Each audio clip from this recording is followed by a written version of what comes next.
Ya, assalamualaikum warahmatullahi wabarakatuh. Selamat pagi Waalaikumsalam anak-anak. warahmatullahi Malam warahmatullahi wabarakatuh. Selamat pagi, Pak. Ya, sepertinya kalian sekarang sangat bersemangat ya untuk mengikuti semester baru kali ini. Walaupun dalam keadaan pandemi seperti ini gitu. Karena terakhir kali kita ketemu kan ketika sedang offline ya, suasana kelas. Terus sekarang kita di dalam jaringan, belajarnya di depan laptop atau di depan HP kayak gitu. Walaupun ada beberapa hal yang rasanya kurang gitu. Bapak juga jadi gak bisa secara langsung lihat muka-muka cantik Nurul, muka-muka gantengnya Bapak Tama, enak Tama ya. Bapak Di jangan ya ada beberapa hal yang Bapak cie. ada beberapa hal yang emang tidak bisa kita nikmatin bareng-bareng gitu ya. Tapi sebelum Bapak ke pematerian, ada baiknya ketua kelas di sini mengondisikan dulu gitu, berbaca doa dulu, mengondisikan dulu teman-temannya agar kita siap menerima pematerian kali ini. Silahkan ketua kelas. Solihin. Baik.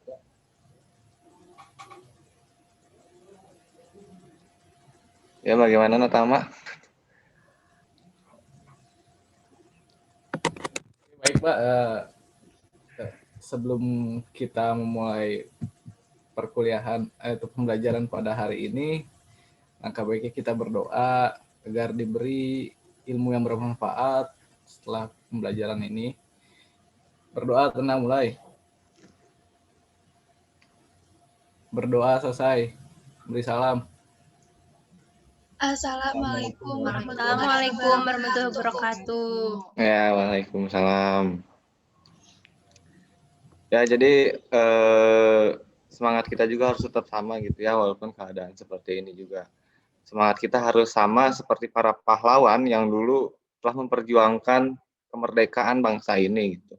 Maka di sini Bapak harus mengambil tema mengenai makna kebangkitan nasional dalam kemerdekaan, dalam perjuangan kemerdekaan, refleksi, dinamika, dan harapan generasi muda saat ini.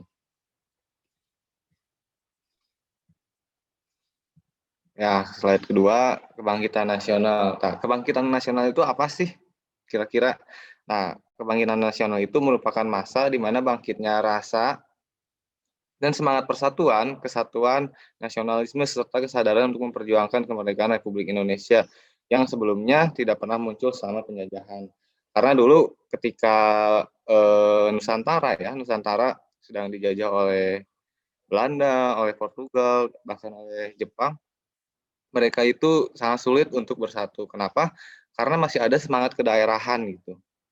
Jadi untuk mengusir para penjajah itu sukar lah. Kalau misalkan diibaratkan gitu ya, seperti sapu lidi, kita kan sulit ya untuk nyapu, tapi menggunakan sehelai sapu lidi saja.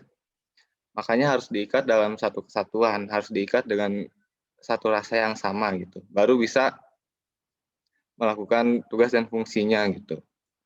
Begitu juga dengan bangsa Indonesia dahulu, di mana ketika kita tidak bersatu, kita bakal sulit untuk mengusir penderitaan, mengusir penjajahan yang ada di tanah air kita ini. Nah, lalu peristiwa penting kebangkitan nasional. Di sini tuh ada dua peristiwa penting. Pertama, berdirinya Budi Utomo pada tanggal 20 Mei 1908. Dan juga yang kedua adalah Ikrar Sumpah Pemuda pada tanggal 28 Oktober 1928. Nah, Budi Utomo itu apa sih? Budi Utomo itu merupakan organisasi pertama yang bersifat nasional. Jadi mereka itu mencakup seluruhnya gitu ya, pergerakan-pergerakan kepemudaan secara nasional nih, dari Sabang sampai Merauke bahkan.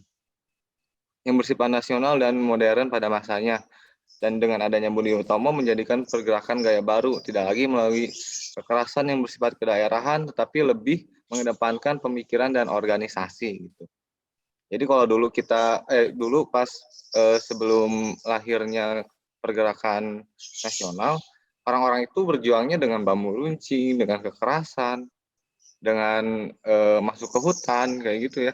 Jadi mereka itu sangat membahayakan nyawa mereka gitu, tapi tidak mengasah intelektualitas mereka. Nah, di sini ada pendiri Budi Utomo. BO atau Budi Utomo itu didirikan oleh beberapa siswa Stovia. Stovia itu apa sih? Stovia itu singkatan dari School of Landing Van Indis Arsen atau Sekolah Kedokteran untuk Bumi Putra. Stovia ini merupakan cikal bakal dari Fakultas Kedokteran Universitas Indonesia. Nah, beberapa tokoh pendirinya adalah pertama ada Sutomo, Suraji, Tirtonegoro, Gunawan, Mangunkusumo, dan lain-lainnya.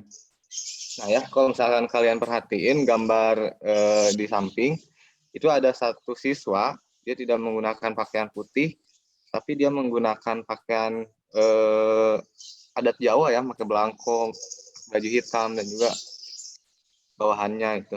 Dia itu adalah Cipto Mangunkusumo, Dr. Cipto Mangunkusumo. Dr. Cipto Mangunkusumo ini bisa Bapak nilai adalah dokter yang keren gitu. Kenapa? Karena perjuangannya gitu. Dia itu berasal dari keluarga ningrat, dia berasal dengan privilege yang dia dapatkan gitu. Dengan kecerdasannya, dia sekolah di Stovia, sehingga dia bisa melihat berbagai hal gitu. Termasuk penderitaan rakyat Indonesia, rakyat Nusantara pada saat itu, di mana pemerintah Hindia Belanda itu melakukannya dengan cara diskriminatif dan rasisme gitu. Dia tidak suka dengan cara hal itu. Jadi dia mengklaim bahwa dirinya adalah rakyat Indonesia, padahal di sekelilingnya itu adalah orang-orang Belanda yang bisa menghimpun dia gitu. Orang-orang Belanda yang bisa menaikkan derajat dia gitu. Tapi dia tidak memilih jalur itu. Dr. Cipto Mangunkusumo ini dia bergerak di bidang kesehatan, karena kan Budi Utomo itu tidak hanya bergerak di bidang pendidikan dan kebudayaan, tapi di berbagai aspek kehidupan lainnya gitu ya. Salah satunya adalah Dr. Cipto Mangunkusumo. Jadi pada pertengahan abad, pada saat itu pertengahan abad 19 terjadi satu wabah gitu ya, satu wabah pes. Sama seperti pandemi saat ini gitu, anak-anak kalau sekarang ada corona, dulu mereka terkena Black Death, jadi hampir setengah penduduk Eropa mati karena hal itu. Termasuk juga Nusantara terkena imbasnya. Tetapi karena kecakapan Dr. Cipto ya untuk menangani wabah ini, pemerintah Hindia Belanda memberikan penghargaan tertinggi gitu. Namanya Orange. Namanya itu kalau nggak salah adalah Orange Nasi. Pokoknya adalah penghargaan tertinggi di mana dia menolak hal ini gitu. Kenapa? Karena dia ngerasa bahwa ini adalah langkah politis untuk menarik hati Dr. Cipto Mangunkusumo. Dia menolak mentah-mentah dan langsung dikembalikan kepada Batavia. Dan ada proses yang cukup lucu gitu ketika Dr. Cipto mengembalikan penghargaan tertinggi ini gitu. Jadi kan tentara-tentara Belanda itu yang diwajibkan untuk menghormati orang yang menggunakan penghargaan tertinggi ini. Jadi dia menggunakannya di saku belakang celana. Jadi secara tidak langsung ketika dia lewat, orang-orang Belanda itu menghormat kepada bokong dia gitu, menghormat ke pantat Dr. Cipto Mangunkusumo. Ya, jadi kita bisa merefleksikan bagaimana perjuangan kemerdekaan Indonesia ini dari sosok hebat yaitu Dr. Cipto Mangunkusumo. Ya, saya next slide saja. Lalu kedua ada Sumpah Pemuda gitu. Peristiwa bersejarah ini dicetuskan oleh Perhimpunan Pelajar-Pelajar Indonesia yang didirikan oleh mahasiswa Rechtschool de Batavia Techniek Holland pada bulan September 1926. PPI kemudian menyelenggarakan kongres untuk menghasilkan kesepakatan terkait kegiatan pemuda dalam segi sosial, ekonomi, dan juga budaya. Nah, di sini mungkin kalian juga udah pada tahu ya Ikrar Sumpah Pemuda itu seperti apa. Haikal, ada Haikal?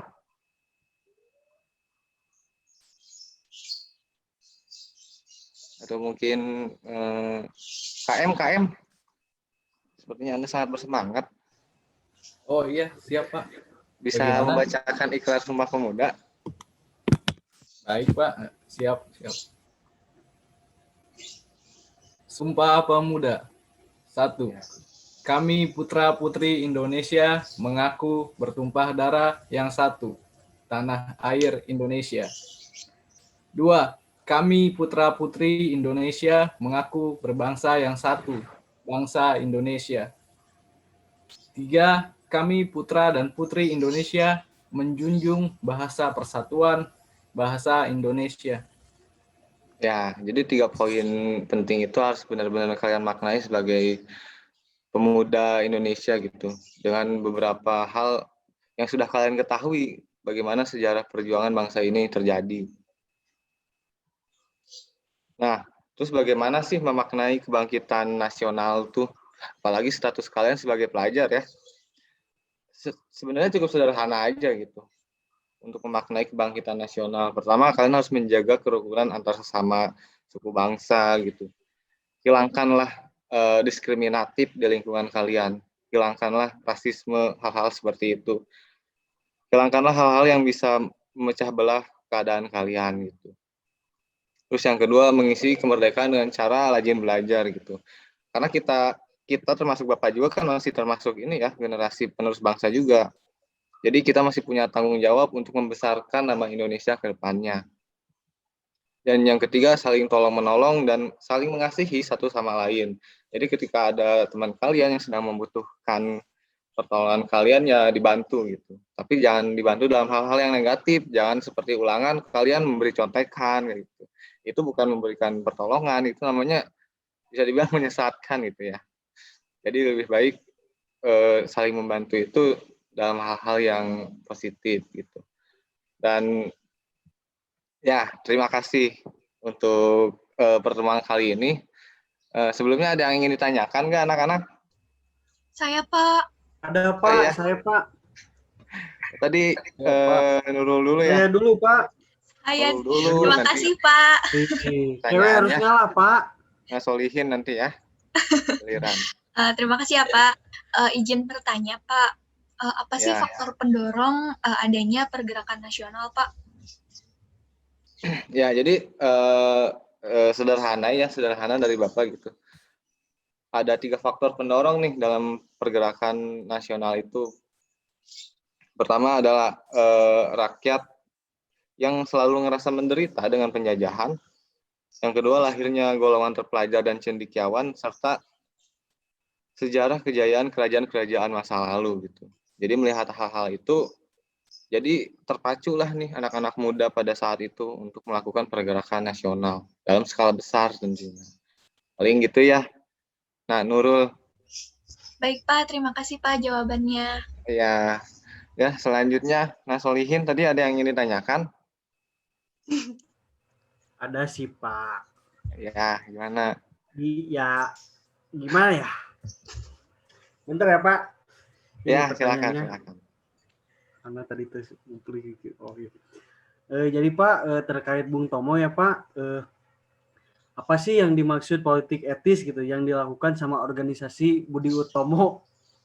Oh ya, tadi Bapak juga sedikit lupa untuk menyampaikan gitu ya. Ya, soalnya Bapak tadi, aduh, gimana ya pemaparannya gitu ya. Jadi harus diperjelas maaf lagi ya. gitu, Pak. Ya. Ya, siap. Ya, siap. Jadi kan pada saat itu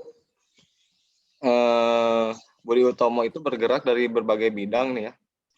Dan mereka ngerasa bahwa penjajahan yang dilakukan oleh Belanda itu terlalu berlebihan sehingga Belanda itu harus membayar apa yang mereka curi dari Nusantara. Maka berlakulah politik etis. Politik etis ini merupakan program di mana program tersebut ialah program peningkatan kesejahteraan rakyat di wilayah jajahan Belanda dengan mengutamakan 3 hal, imigrasi, emigrasi, dan juga edukasi. Ya, sederhananya seperti itu, Solihin. Cukup paling ya? Ya, dicukupkan saja, Pak. Paling untuk mempersingkat waktu, Bapak ingin mengakhiri pertemuan kali ini, tapi sebelumnya ada yang ingin menyimpulkan nggak sih apa yang kalian dapat dari pertemuan kali ini? Saya Pak. Oh ya, silahkan. Bagaimana Istiana Bella?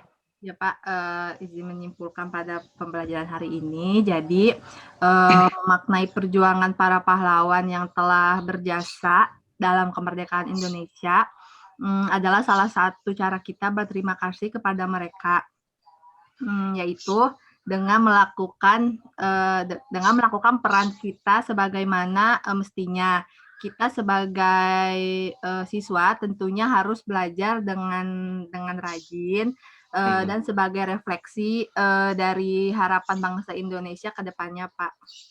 Ya, bagus. Mantap sekali ya yang kalian dapat untuk hari ini. Ya, paling untuk pertemuan minggu depan, Bapak pengen memberikan kalian tugas, itu kalian buatlah biografi singkat gitu. Tadi kan Bapak sudah bercerita tentang Cipto Mangunkusumo, coba kalian bikin biografi singkat tentang pahlawan dalam perjuangan kebangkitan nasional gitu. Nanti itu akan menjadi bahan ajar kita nih buat minggu depan. Paling seperti itu ya pertemuan untuk kali ini. Mungkin Bapak KM bisa ditutup gitu untuk pertemuan kali ini. Baik, sebelumnya terima kasih pada Bapak Mufti sudah memberikan ilmu yang sangat luar biasa ya untuk kita semua. Semoga bermanfaat. Oke, dengan mengucap rasa syukur, kita akhiri pelajaran pada pagi kali ini dengan berdoa dan mengucap alhamdulillah bersama-sama. Alhamdulillahirrahmanirrahim. Ya, paling sekian ya dari Bapak. Semoga kalian sehat selalu dan ketika kalian berpergian keluar jangan lupa untuk menjaga protokol kesehatannya ya adik-adik. Wabillahi taufiq wal hidayah. Wassalamualaikum warahmatullahi wabarakatuh. Waalaikumsalam warahmatullahi wabarakatuh. Terima kasih, Pak. Ya.